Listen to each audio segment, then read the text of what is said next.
Bienvenue au chemin de vie neuf sur la chaîne de Théa, thérapie holistique, d'épanouissement et d'accomplissement pour cet horoscope onomantique du 11 mai. Alors, je sais, j'ai du retard, j'aurais dû le faire la veille, mais j'ai eu des soucis techniques, donc voilà, je le fais aujourd'hui, je suis désolée, je vais essayer de la charger au plus vite aujourd'hui pour que vous puissiez la voir.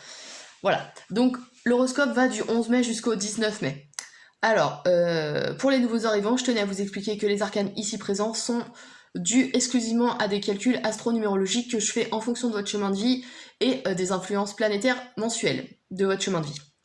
Voilà. Alors, durant cette semaine, attendez, je vous dis juste que là, il n'y a pas de carte, car c'est la même que celle qu'il y a dans le domaine des sentiments. Voilà. Ensuite, cette semaine, vous êtes régi par Mercure. Mercure, planète de la communication, planète de l'ouverture, planète de la prise de contact. C'est la planète des transactions commerciales aussi, c'est la façon dont on se vend. C'est aussi l'arrivée de nouvelles. Parce qu'on est avec Mercure, le messager des dieux. Voilà, on a Hermès, on a vraiment cette notion de nouvelles qui arrivent, d'accord. On a aussi en symbolique, les nouveaux moyens de communication. Voilà, quand je vous dis arrivée de nouvelles, ça peut être autant par internet que par papier, enfin par courrier, enfin voilà. Qu'est-ce que je pourrais dire d'autre? On a aussi les contacts avec les jeunes enfants. On a une notion d'intellect assez vivace, enfin une intelligence vive, d'accord. Donc on a des liens avec les études. On peut attendre comment dire, des résultats, par exemple, pour un diplôme, ça c'est possible, pour un concours. Voilà, il y a des choses de cet ordre-là qui peuvent se présenter. Ensuite, influence générale, donc justement, de ce Mercure-là, de cette planète Mercure, on a le mât. Alors, ici, c'est... comment je pourrais vous dire? À chaque fois, je dis que cette carte, c'est le chaos. C'est le chaos dans le sens où il y a un potentiel de réalisation énorme, d'accord? C'est vraiment la créativité à l'état pur, c'est l'avant Big Bang, vous voyez? On a toute la matière qui est présente et on ne sait pas encore ce qu'on va en faire. Ici, c'est ça, d'accord? On a aussi le côté indépendant, le côté, voire poussé à l'extrême, qui peut être marginal, d'accord? On est soumis à aucune... Enfin, le mât est soumis à aucune loi sociétale. D'accord? C'est vraiment la liberté à l'état pur, le mât. C'est celui qui... alors, il est considéré comme un fou justement parce que aucun cadre humain n'a de prise sur lui. Lui seul, je vais y arriver, lui seul sait où il va, en fait. Et même lui, peut-être qu'il ne le sait pas lui-même, d'accord? C'est dans cette folie-là qu'il peut... Voilà, qu'il y va, c'est-à-dire que il est libre avant toute chose, d'accord? Il est peut-être fou, il est peut-être pas... En tout cas, il suit son chemin. Et avec Mercure, j'aurais tendance à dire qu'ici, on peut avoir une communication, pour certains d'entre vous, une communication assez originale. D'accord?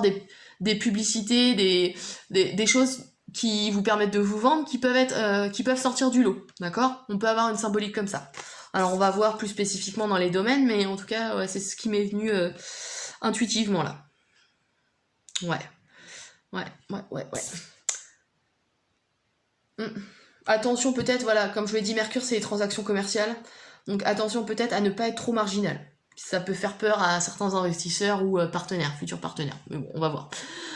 Dans le domaine des sentiments ressentis et spirituels force d'action, on va y arriver, on a le 3 de communication. Alors c'est assez drôle parce que Mercure, c'est la communication, le 3 en numérologie, c'est la communication. Donc ici on parle de communication de cœur. Il est important pour vous de parler avec votre cœur, d'accord?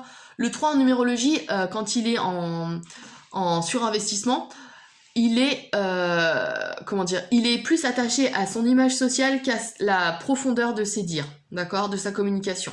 Donc attention à ça, ne soyez pas superficiel et laissez-vous guider justement par exprimez vraiment ce que votre cœur ressent. Là, c'est vraiment ce que dit cette carte. Alors là, on est dans le domaine affectif, d'accord? Le domaine affectif est...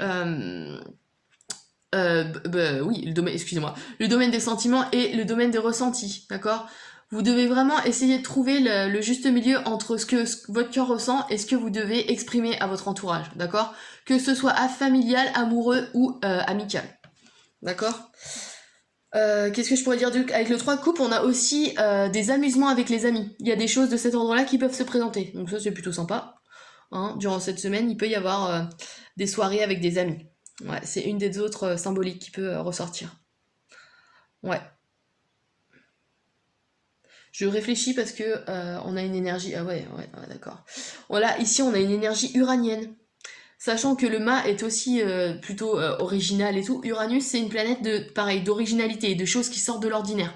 Ici on a peut-être des contacts avec des gens qui sont soit eux originaux, et qui vont vous inspirer, ça c'est possible, soit c'est vous qui serez original vis-à-vis de votre entourage. Voilà, ça c'est des choses qui peuvent ressortir. Ensuite, dans le domaine professionnel et ou matériel, domaine de la pensée, on a le 9 de bâton. Alors, le 9 de bâton nous parle, alors déjà, première symbolique, nous parle de fin, d'accord? Comme je dis à chaque fois, le 9 en numérologie, c'est l'aboutissement, c'est la fin de quelque chose. On est arrivé à la dernière page du chapitre, d'accord? Avec le bâton, on a justement la volonté de vouloir mettre un point final à quelque chose, mais de façon active, d'accord? Pour nous, comme un tremplin qui nous permettrait de passer à la phase suivante, d'accord? Donc là, on peut avoir la fin d'un projet, d'une collaboration, ouais, d'un contrat, voilà. Sachant que n'oublions pas, on est avec Mercure, les transactions commerciales, voilà. On peut aussi avoir l'arrivée d'une nouvelle qui met fin à quelque chose, d'ordre professionnel. La rupture de contrat, un licenciement, pour le côté un peu négatif des choses, mais c'est possible. Mais n'oubliez pas que de toute façon, même si licenciement il y a, par exemple, le 9 est toujours suivi du 10, et le 10 c'est un nouveau chapitre, donc c'est quelque chose qui laissera peut-être des traces au début, puis après ça partira, d'accord? Il faut vraiment garder ça à l'esprit. C'est aussi, autre symbolique, on a le 9 en numérologie, c'est les contacts avec l'étranger. Il peut y avoir des possibilités de contact avec des gens qui habitent dans des pays, à l'extérieur de votre pays, à l'étranger. Donc il peut y avoir des possibilités de contrats à l'étranger, que vous partiez, des voyages à l'étranger qui vous permettent d'aller travailler ailleurs. Ça c'est possible aussi. Qu'est-ce qu'on pourrait dire d'autre? Ah oui, aussi. Excusez-moi. Je me suis emballée. Une vocation. Le 9 en numérologie, c'est le sacerdoce, c'est avoir trouvé sa voie, d'accord? Ici, on parlait du cœur, de savoir exprimer, réussir à exprimer ce que notre cœur veut, d'accord? Ici, on peut l'avoir trouvé. On a trouvé la voie qui nous parle et qui est plutôt liée à l'humain, à l'altruisme, au fait de vouloir, travailler pour une cause plus grande que nous, par exemple. C'est possible, d'accord? On a à cœur de vouloir aider l'humain dans sa globalité, ou même les animaux, enfin d'aider la planète, enfin de façon large, ouais. Voilà, de faire quelque chose de positif et qui aide, d'accord? Donc tous ceux qui voudraient être soignants, qui sont dans, alors peut-être pas les énergies, mais qui voudraient aider, voilà, soigner les gens, être dans le médical, le paramédical, ça c'est possible, ça ressort. D'autant, alors par contre, avec le mât, j'aurais tendance à dire que c'est pour l'instant, vous êtes à la fin de quelque chose et le mât va vous permettre de voir tout ce potentiel créatif qui se présente à vous, d'accord? Les différentes options. Et c'est là qu'il faut en parler grâce à Mercure, d'accord? Essayez de voir ce qui pourrait vous convenir le plus. Par exemple, faire des VAE, validation d'acquis de l'expérience, ou alors les tests d'orientation, de réorientation, c'est possible.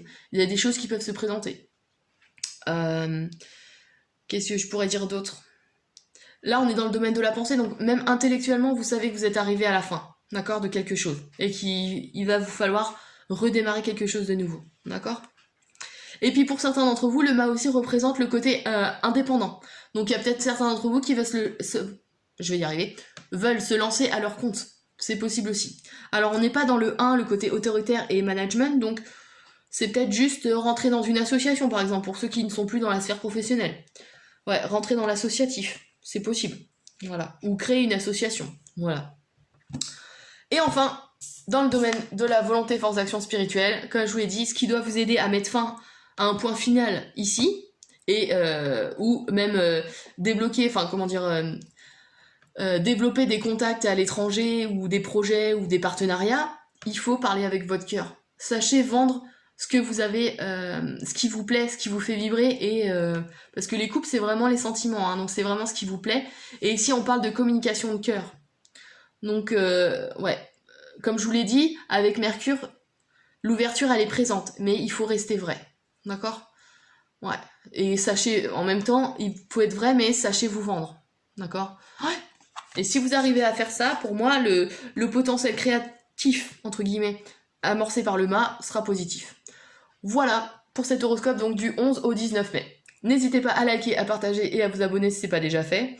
N'oubliez pas que je peux vous accompagner ou faire des analyses sur mon site internet www.ta-accompagnement.com, et puis je vous dis au prochain horoscope le 20 mai.